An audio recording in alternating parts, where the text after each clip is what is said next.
So some of you yesterday were at our awards where we were trying to find some of the best companies that would change the world in the next 12 months. So no small challenge. So you'll have heard about what we've done with Future Planet. So very briefly on that, I founded that a year ago, January 2016, after 18 months work and research with sovereign funds. And sovereign funds were asking exactly the same question that is the topic of our panel today: how best to fund innovation. Now, from their perspective, it was how best to fund innovation at scale. They're well aware that over half of the returns in equity markets in the last 2 decades have come from knowledge-based companies. In other words, if you'd, two ways of looking at it, half of the returns, or if you'd invested in knowledge-based companies, you'd have actually had double the return over ordinary investing in traditional older companies. They were desperate to get access to universities and desperate to get access to innovation, but they weren't able to find ways of doing that. 18 months ago, we said, well, if you want scale, do it globally. If you want scale, target the world's biggest problems, because most likely they'll require large amounts of capital. But we were still left with the implementation problem. What can you actually invest in? And that's where I think our panel is so good, because during the last 2 years, we've gone from what was probably 5 to 10 global university venture funds to, depending on how you count it, over 100 to 200. And we've moved from a period of scarcity to a period of abundance. So we're now in a situation, I think, where you've got as much money as you could possibly want to invest in innovation in countries all over the world, whether it's the Middle East, the Far East, here in the UK with the government pushing it, or in America. And we've also got a very large number of vehicles that could accept it. So this session today is actually, what are the different models, what will work, what won't? And of course, and I think Jim timed this conference brilliantly, to be able to actually do this and launch it on the day that IP Group launched the first ever hostile takeover in the university venturing space. Halfway through, I think we should address that directly as well. So that's a bit of an introduction to frame the discussion today. Let me talk about our panelists. So to the far right, Gregg Bayes-Brown, working, as you all know, with Oxford University Innovation, but also the author with Global University Venturing of the excellent report that you've got. So he's our facts and data man today. He actually knows all about it. Okay. On the far left, of my far left, we have Nick Greenwood, a man who's actually put his money where his mouth is, the fund manager for Royal Berkshire Pension Scheme, who has funded both the British Innovation Fund, but also is the cornerstone for our own fund, which will be launched officially in September, the Future Planet Fund. So Nick's actually an end investor, and we'll be able to talk about the perspective from there. And then we have the great Anglo-Saxon alliance here, the Transatlantic Alliance. Patrick, who's got 4, and is, I think, non-exclusive, willing to take more than the top 4 American universities. So the Xfund, founded by Patrick in 2016, covers, and actually founded in cooperation and collaboration with Harvard, covers Harvard, Berkeley, MIT, and Stanford. And then we have Jim, the CFO of Britain, and arguably the world's largest university venture fund, Oxford Sciences Innovation, which Jim has been pushing as pretty much the first employee for the last 2 years and really made that happen. So we've got 1 university, we've got 4+, with Gregg we've got 200, and we've got Nick who has to choose where to put his money. So with that, let me actually start with the first question, which will lead us a little bit later as well to the IP touchstone issue. And starting with you on this, I think, Jim. Thank you. There we go. Do you think, and we'll get, because we want a little bit of argument here, and I want the audience to come in as well, and we'll get Patrick next. Do you think it makes sense to focus on 1 university or to have an aggregator that puts many together? Okay, so I should start off by explaining that I'm not from this industry. I've been in the industry for 2 years, 2 years next Thursday, not what I'm counting. My background is in big listed corporate, and I've worked in many sectors. So I worked in business media, online gambling, industrial laundry, and Africa. So when I started off this, under Dave Norwood's guidance, it must be said, It was presented to me that we had, at that time, £320 million in the bank, and we had a framework agreement with Oxford University. One of my big worries was whether there'd actually be enough to concentrate on to get spin-outs. And Oxford, I think, has averaged something like 7 spin-outs a year over the previous 20 years. The 3 years before we were set up, they were doing about 4 a year. They've got a very good tech transfer office. I think it won an award last night, as they've been reminding me this morning. So getting in there, I thought that rather than, we don't have to invest in all the spin-outs, but we can do. But I thought 2 years in, we might have had 10 investments. We've actually got 40. And we were restricted by our own resource that we're trying to build. We're a startup and we're trying to build our own company up. So we only have 7 or 8 principals. We're not going to expand from that, at least in the foreseeable future, while we understand what we've got and how we're doing it. But I must say I've been absolutely staggered by the number of opportunities. And the way we've operated is that we have relied on OUI partly for the deal flow. We've worked with OUI, but we've also gone out and sourced our own deals, and actually having what principally are very young people on my team, our team, that are walking around the university, meeting the academics in the pubs, the bars and the coffee houses. We've found lots of things that may not have spun out. It helps massively to have the money. So I think some of the things that have happened because we can convince the academic that we can see this all the way through. And we have some great partners.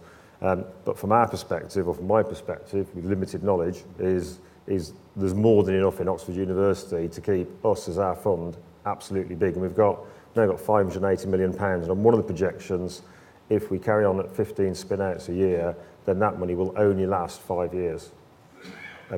Having said that, come back in 2 years' time, 5 years' time, and I might have something different to say. Okay, thank you.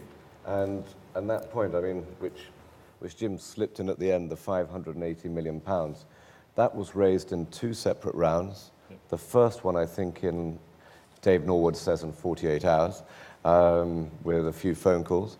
The second round, a little bit longer, but nonetheless, incredible demand from all over the world. It wasn't a hard sell. Yeah, it was. I was staggered because I've raised money for all sorts of companies on listed markets, but this really was relatively simple. The Oxford brand name it just resonates around the world, and the alumni all want to see us. So Tencent are one of our investors. Their head of strategy used to go to Oxford, so it was actually really easy to get in and see them. And then the pitch that we've got is that we've got a deal with Oxford University for the next 15 or 30 years, depending if we kill somebody or mess it up or something. But provided we don't, then it's 30 years. And we get a percentage of the equity, percentage of Oxford University's equity in each of those spin-outs, whether we invest or not. We were then able to take that and sit down in front of big Asian investors, the biggest Asian investors, the biggest American investors, the biggest European investors, and say, look, if you want to see what's coming out of Oxford, and it's spending £500 million a year on research and 12,000 academics, then give us some money and give us your time and effort. Come and spend time with us in Oxford, and you can see what's going on. You can see the IP that's there, and we've opened it up. And basically, we've had the likes of Google Ventures or Sequoia, Red Mile, Tencent, coming into our offices on a very regular basis, like about every 3 months, helping us judge what IP is commercial, and then helping us develop that IP. So spin the company out, and then in terms of getting staff, getting strategy, getting marketing, really importantly, getting sales contracts, they've all been coming into us from that network of shareholders. Fantastic. So that's very, very specific. Patrick, we've got lots of different models when we look across the Atlantic, and I'm going to bring Gregg in on that in a moment. But with you, what's your view? Is it one university or is it many? Well, we have a very unique history. So I was for about 10 years the head of the consumer investment practice and the seed stage investing practices at NEA, which is, I think, the world's largest venture capital firm. And out of the seed stage practice, we had a very interesting opportunity to get into business with Harvard, which had a department of engineering, and it decided to convert the department of engineering into a full-fledged school with its own dean, with its own campus. And our proposal to them was, could you imagine having a for-profit commercial venture capital firm right in the heart of this campus that would give birth to Microsoft and Facebook and Gilt Group and Zappos and all these fantastic companies. And our first proposal to the then Dean of Engineering, Cherry Murray, was to limit it, as you say, Douglas, to a single university. And she had a very, very surprising answer to us, which was, no, let's open it up to everyone. Let's make sure that the fund can be participated in by everyone, regardless of their university affiliation. And I think a lot of her thinking behind that was that Harvard had, the last school that Harvard had started was the John F. Kennedy School of Government almost 80 years ago. And when you try to put a new engineering school, a brand new engineering school, just down the road from one of the very finest engineering schools in the world, MIT, when you're trying to compete with Stanford and Caltech and Oxford and Cambridge and Tsinghua and IIT, I think the thesis was we just want to make Harvard the locus of all interesting behavior, no matter where it comes from. And so that was kind of the genesis of why Xfund, from the very start, has been open to everyone. Obviously, the university connection gives us deal flow, but what many people don't recognize is that the university connection gives all of our companies, regardless where they come from, a type of value that no other venture firm can deliver. We backed 2 guys out of Stanford who are trying to take down Westlaw, LexisNexis. This is the $10 billion duopoly in legal search in America. It's dominated by these 2 companies. Everyone's tried to take them down, Google, Bloomberg, and nobody succeeded because they can't get access to the content. The laws that all Americans live under is public domain, but it's been seconded by this duopoly for generations. And so we helped them to strike an 8-year commercial exclusive agreement to digitize the contents of the Harvard Law Library. The Harvard Law Library contains the most comprehensive source of law in the United States. Harvard has never struck a deal like that with anyone before. They struck a deal like this with this company whose founders and staff had nothing at all to do with Harvard, to exclusively monetize that very valuable data asset for 8 years. And that just drew talent into the engineering school, into the university that otherwise would have stayed far afield. And that is entirely consonant with the goal of a for-profit commercial venture capital firm, which is to simply become enmeshed in communities of talent and to find returns wherever they may be. And that's one of the big differences between how Xfund is structured and how many of the kind of homegrown university venture firms have been structured. And Greg, we're going to bring Nick in after this because I'd like him to say where he would like to put his money. But Greg, what do you see? There's been this enormous proliferation. Is it even possible right now to categorize it and to try to segment the different types of offerings that an investor would have? So I'd say with the original question of whether it should be centered around a single university or multiple universities, it really depends on where you are, what resources you have, what your ecosystem is like, and what you hope to achieve by creating a fund.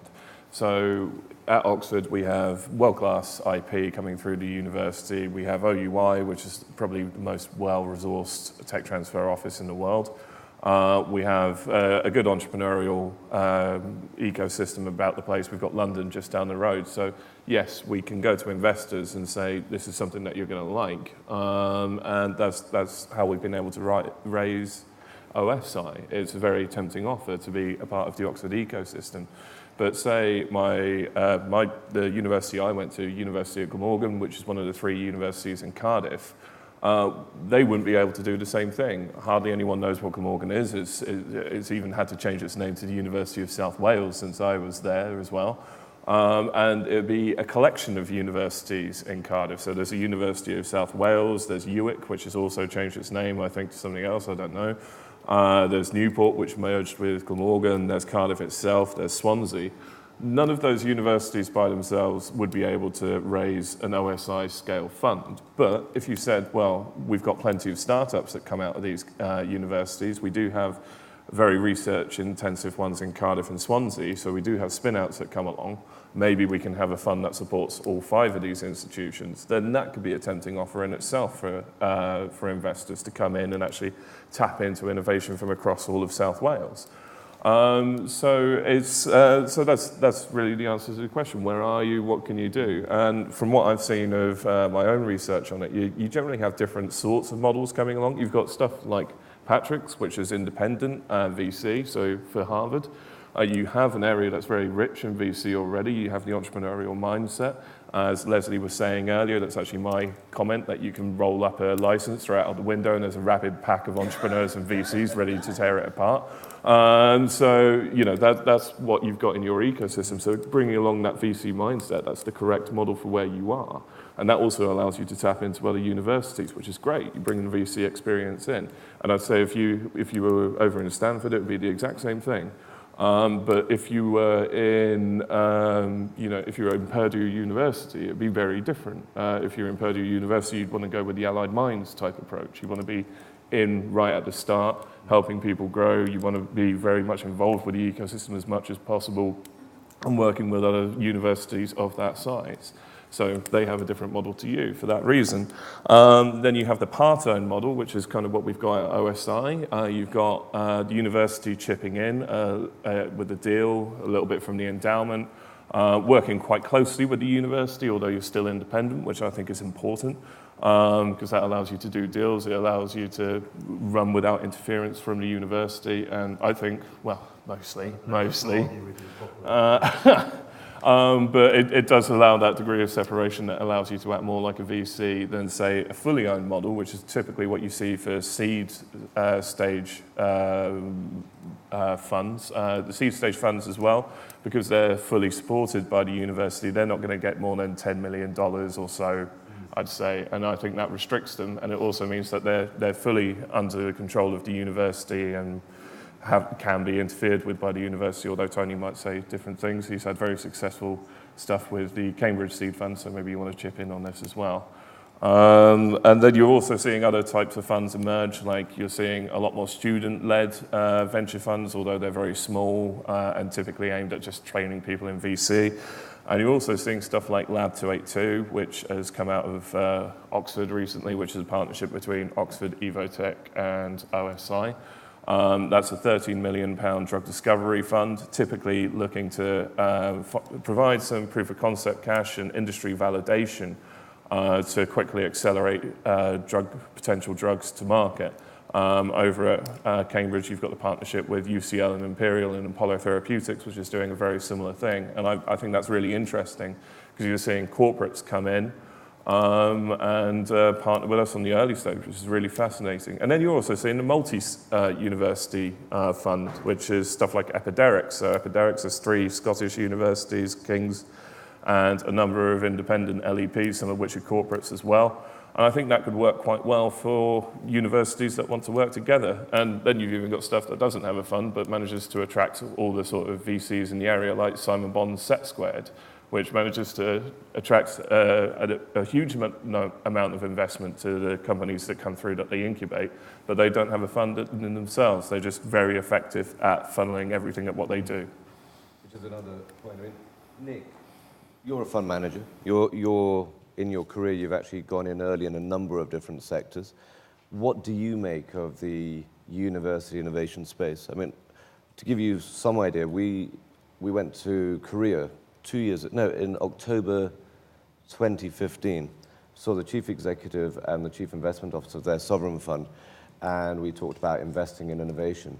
And he said, universities, small scale, very, very long time period for investing, very high risk, which didn't sound like it was an attractive offering for me. How about you? Where do you view it? And what type of model do you want?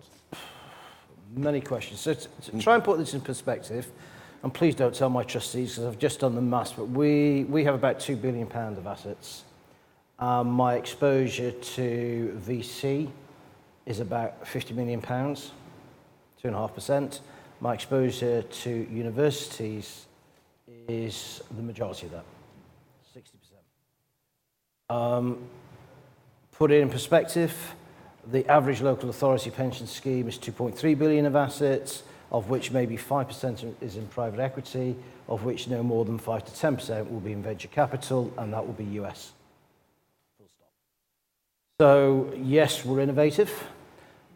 We like the idea of investing in British technology, and I make no bones about banging the drum and saying, look, this is one of the 4 key areas of focus in the Chancellor's Autumn Statement: innovation, infrastructure, housing, and on the fourth one, because we only decided that 3 of them were worth investing in. So what model do we like? Well, we sort of put the money around a bit. So we've done some VC funds. So we did a VC fund based in Oxford, Longwall. We've done some co-investments with them. We working on a co-investment out of Exeter University with the British Innovation Fund. We seeded, we created the idea of the British Innovation Fund. We've invested with Future Planet. So we've taken the view that we should, okay, we like Britain, we like British technology, we like British innovation, but we should also spread the wings a bit and have some global exposure, which we've done.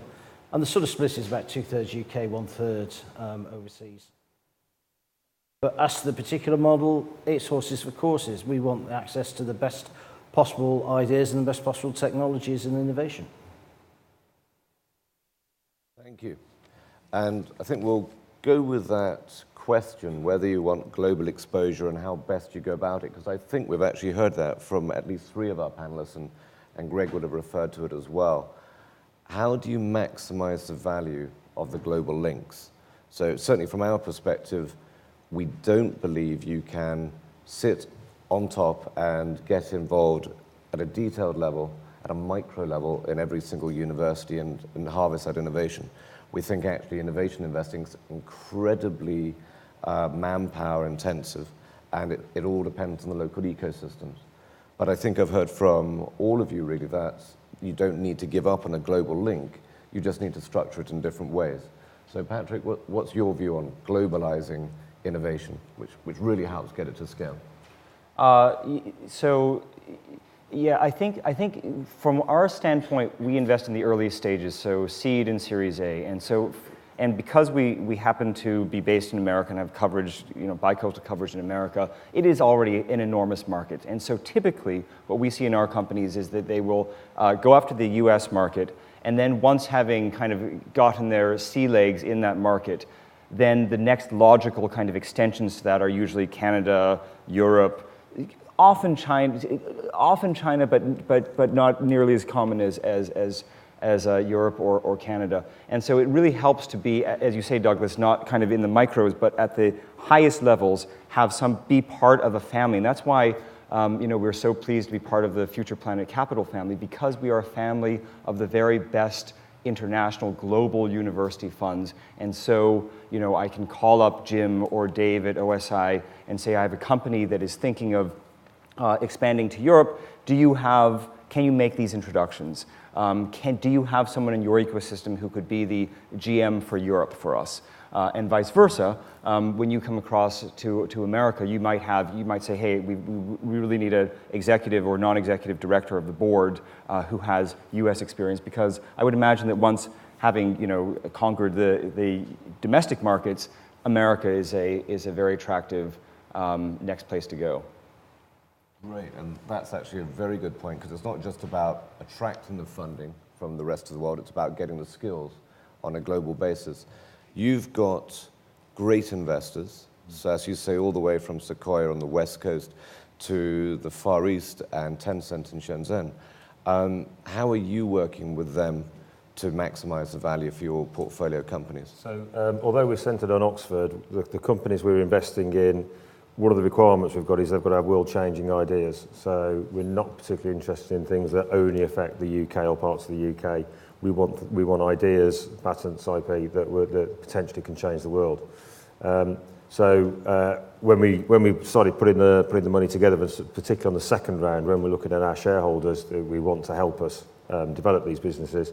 We didn't have any Asian investors, so the focus of that round became Temasek to start off with, so we get access to the University of Singapore and their ability to cover most of the Far East. But then we went into China, because at the end of the day, that's where 24% of the world's population is. So we got Tencent and Creat and Fosun Pharma to help us get access into that country, to make sure that we can protect our IP as much as we possibly could, to make sure we get the production right and get entry to the market.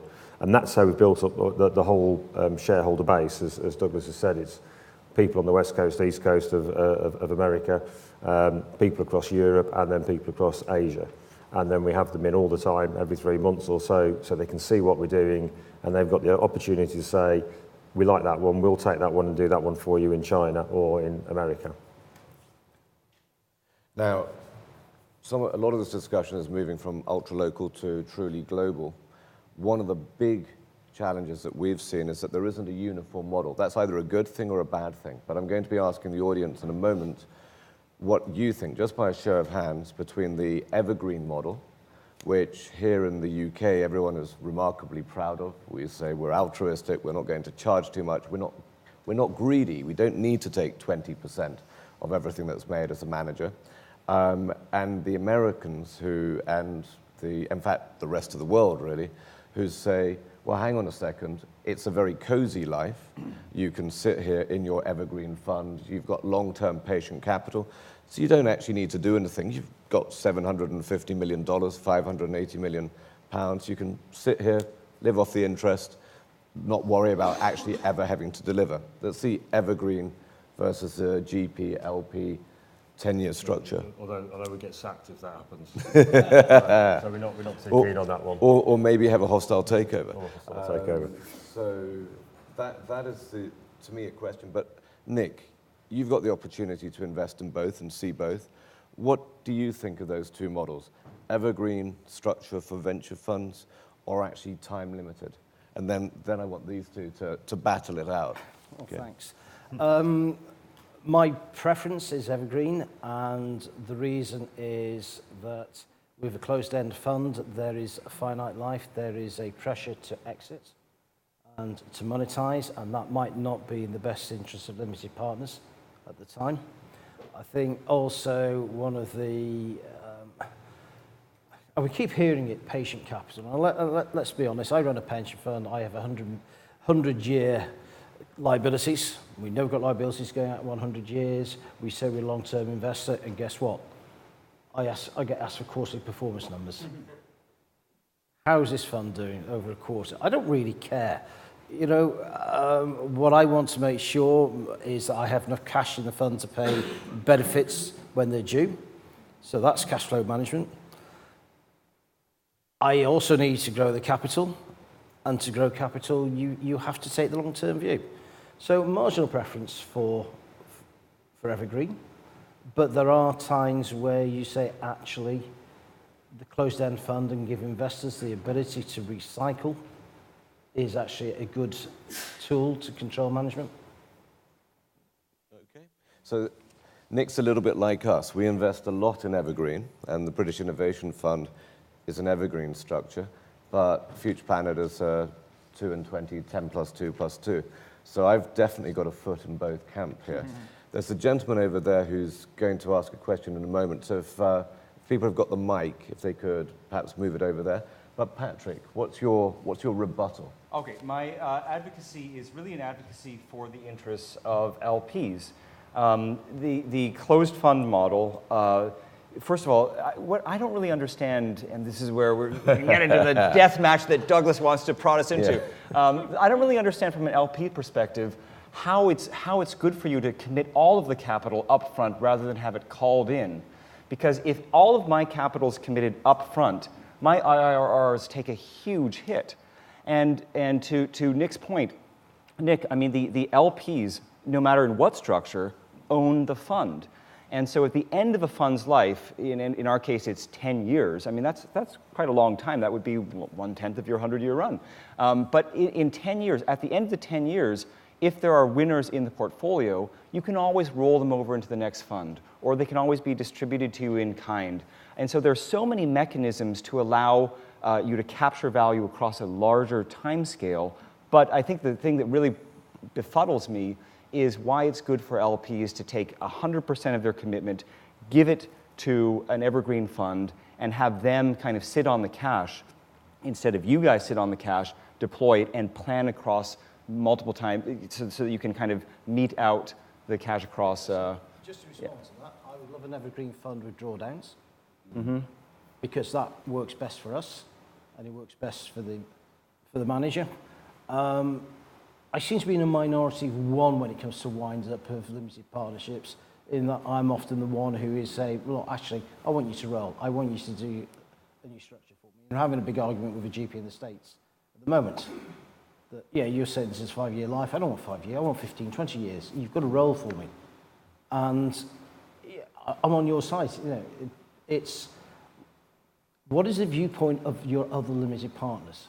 And there is this mindset, particularly in the UK, the fund is 10 years plus 1 or 2 1-year extensions or 2 2-year extensions. At the end of that, I'm having my money back regardless. Yeah.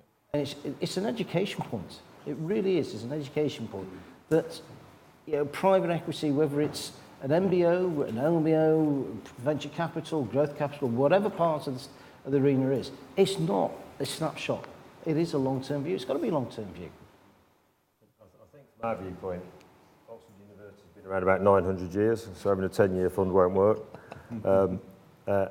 Patrick makes a very good point. The people who committed the money to us actually gave us the cash, and contrary to Douglas's comment, we actually don't make very much money off it, because I think it's 44 basis points on average at the moment we're getting, which isn't quite enough to pay the petrol in the car. But we wanted that money up front. We wanted that money up front because it commits the shareholders. It's a psychological thing. It also helps us get deal flow. So when we're sitting there with an academic, we're sitting there saying, we'll put your £1 million in now, but in 3 years' time or 5 years' time, if you can get to a certain stage, we've got the £50 million ready to come in. It's sitting there. And that actually has persuaded a few of the academics. Particularly, I think, in the UK, as I understand it, we don't tend to do the big life sciences initial seed investment. We've been able to do 2 at £10 million each, on the basis that we might be doing £50 million one at a £50 million Series A 18 months after that initial investment. So there's reasons why we've got it. It is a cash drag, and sitting with the CFO's hat on, it's a problem. But then again, to our investors, we're a company limited by ordinary shares. We will do an IPO at some point, probably. If we do one of those, then the shareholders will get a big uplift, which effectively gets them their multiple of their cash invested and offsets the cash drag on this particular funding round. Very good, thank you. So you had a question? So my name is Mark Radcliffe. I've been a partner of Gillian Piper in Silicon Valley, which is a law firm. I think any discussion about closed-end or open-end funds has to take into account the reality that now the average time of exit is longer than the traditional venture fund. And so it's longer than 10 years. So if you take a venture fund, you figure that they try to invest, for a 10-year fund, make their initial investment through year 4, but they're not going to see the exits until well after their 10-year period. I think that right now the traditional model is out of sync with reality. I think the other point that should be made is people talk about 2 and 20, but the number of venture capitalists who actually get paid carried interest is actually remarkably small. I don't know what the current number is, but last year I think it was on the order of 30%. So there's a little bit of an illusion about the carried interest. Although in the booming market we have now, it's probably much better. But I think one of the problems the industry faces is this structural mismatch of 10-year funds, but more than 10-year exit, which also, frankly, is a problem for the locking up the employees, because right now what we've got is a bunch of pledges, such as internal offerings like Airbnb did. So there's structural problems in the industry, which one of them is the 10-year fund. That's very interesting. Before you answer that, I'm going to actually bring in the audience here, because a bit of research for you as well, actually. So in the audience now, could I, first of all, let's try to kind of set the composition of the audience.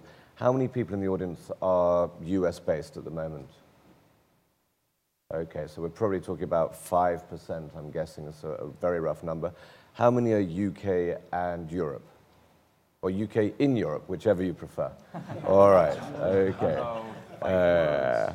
And then finally, outside of Europe and moving east to Asia. So even slightly less. So any answer we get is going to be very much based on the UK-European model, I guess. UK-European perspective. So in the audience, how many people prefer the idea of evergreens? So if you like evergreen versus the 10-year structure, put up your hands. Let's see. That's very interesting. Okay.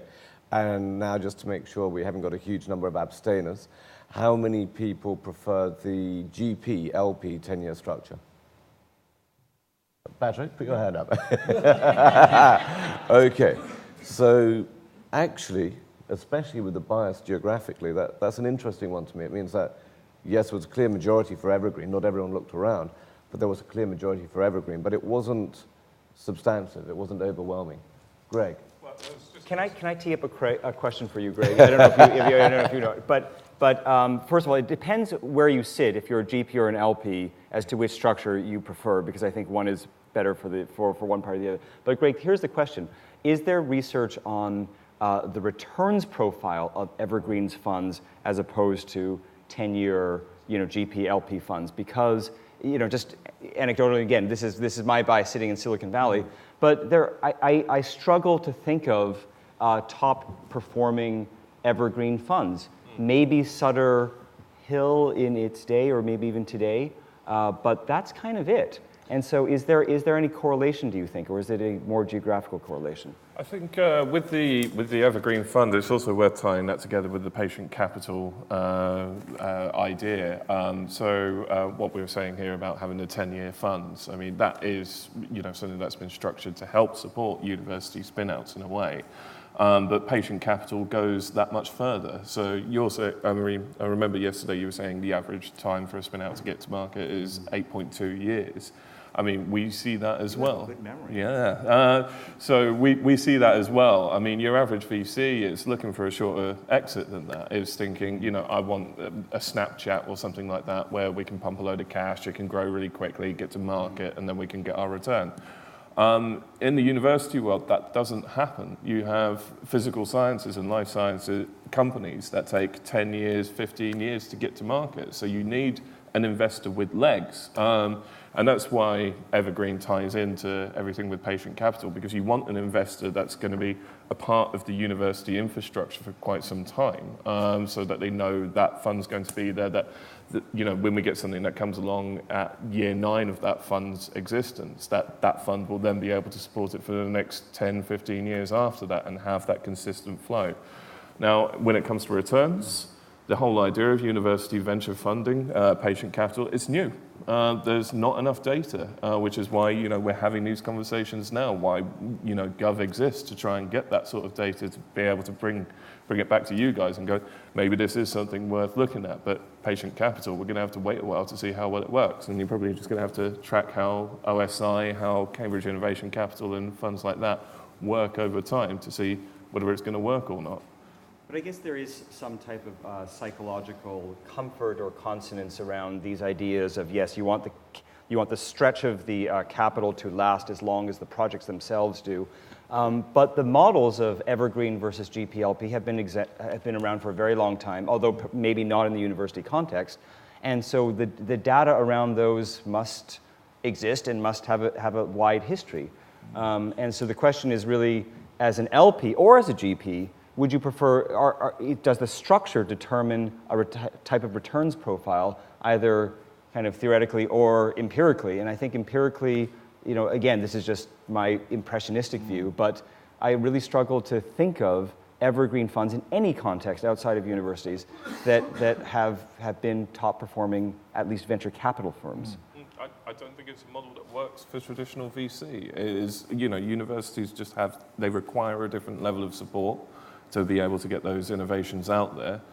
So compared to traditional VC, if you line up another evergreen fund compared to it, you're probably not going to see better performing data, but they weren't using university spin-outs at their core. Yeah. So, it's an argument that we'll have to come back to in 10 years' time. Well, perhaps, because although we talk about this being a very new sector, IP Group was founded in 2001.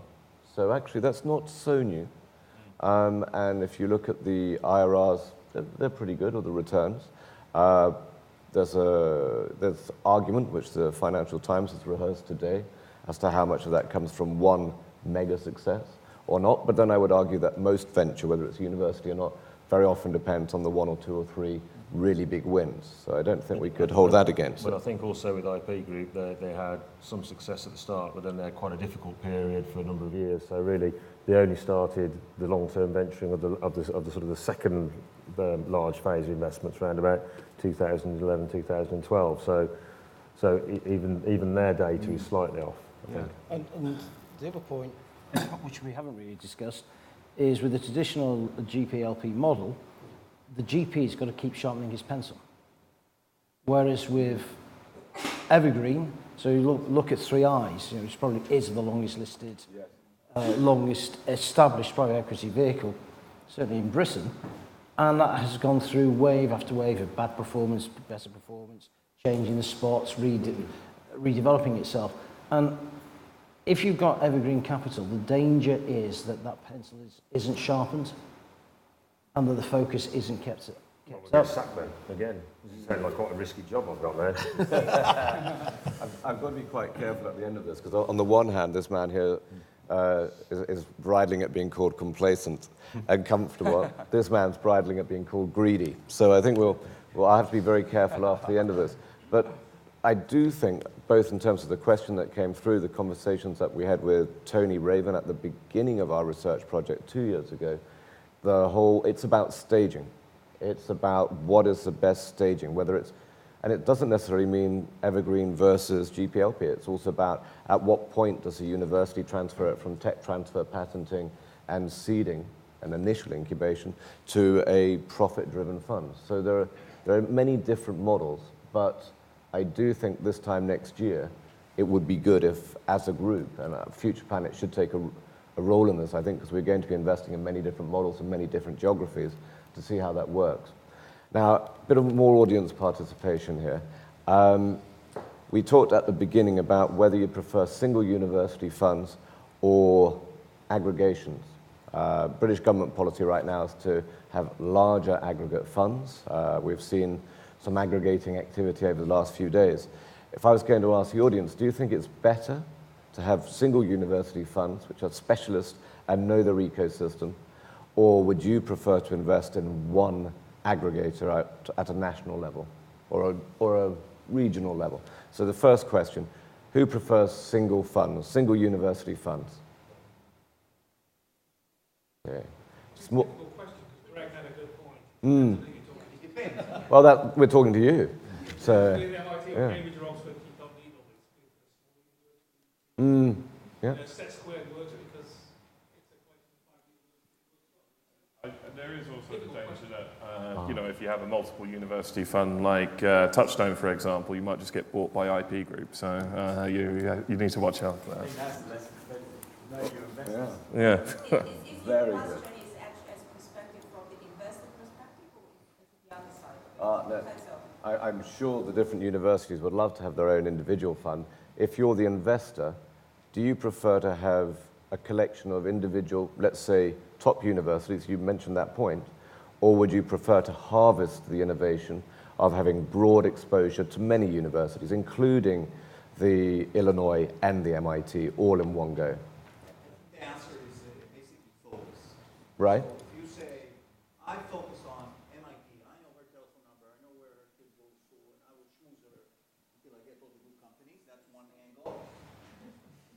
But another angle is I will focus on a domain, stem cells. Okay. I will go all over the world and just find the best stem cells in the world, and therefore I will win that game. So it really depends, I think, on the focus. And if you can offer LPs the focus, then that's the key. Focus and big bets. Tony?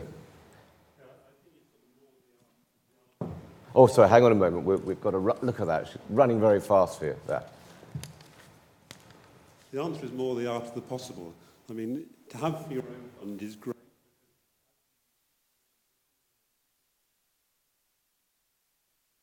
You can't run small funds. Viable, and you have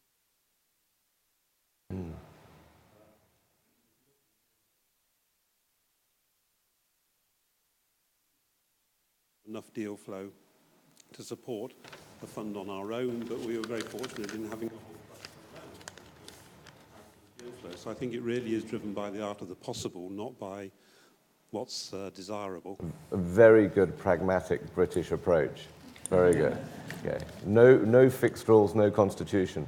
Final question for you before I thank the panel here. So we've just talked about that, which was a gentle way of saying, imagine you were shareholders right now of Imperial, Touchstone, and you were asked, would you want to be taken over by IP? Because it may happen. So which way would you vote? You're a shareholder in Touchstone, which is essentially, although it is now much broader, but essentially a one university-focused group, and IP, which is a national one. Let's have our own prediction here. If you were Touchstone right now, would you accept the IP bid? You can abstain if you're not from Britain and you haven't followed this at all. But if you are, which way would you go? All those shareholders who would accept the bid from IP, put their hand up right now. Oh, one. Depends on the quality. Do they have good stuff now? They've got great stuff. Absolutely. Okay, that's a very interesting, quick data point. Any final questions or comments before we thank the panelists? Just to say, I think a large part of that last vote there, those people who have self-interest. We would rather have a bit of diversity. Thank you. I think in the UK, we would rather have a bit of diversity in the patient capital available to us, rather than have one big group you keep having to go back to. Well, I will comment on that because I feel fairly strongly that it's not healthy for the British market to be dominated by 3 or 4 players. Yes, we're speaking our own book because we want to bring in investors from the rest of the world to the UK, but we also want to bring investors from the UK to the rest of the world. I think more diversity in most things is good, and certainly the UK market right now is reasonably concentrated, and I think OSI have done a very good job, interestingly, because they're very much part of that clique, born out of it, and they've said, even we want to have more diversity. So that's great. Final question, point? I just wanted to pick up on that. I mean, one of the main reasons that we started establishing UVFs in the first place is to provide local support for ecosystems. So if you've got someone going around gobbling up all these firms that have got to know their ecosystems, that are working with universities to build the ecosystem and the support, you lose that personal touch. So you just have one blank sort of fund that covers everything, and it defies the point of setting up these funds in the first place. Absolutely. Thank you very much. I'm going to leave that because I see the big hook to take us away. Gregg? Exactly. Gregg, thank you for your research, your comments. Patrick, for arguing so eloquently. Outnumbered, but you still brought a very high proportion of that vote, so I'm impressed with that. Jim, who is by no means complacent, is indeed very worried and determined not to lose his job, which is great. And Nick for speaking as a funder and being willing to look at all sides of the argument. Thank you very much indeed. Thank you.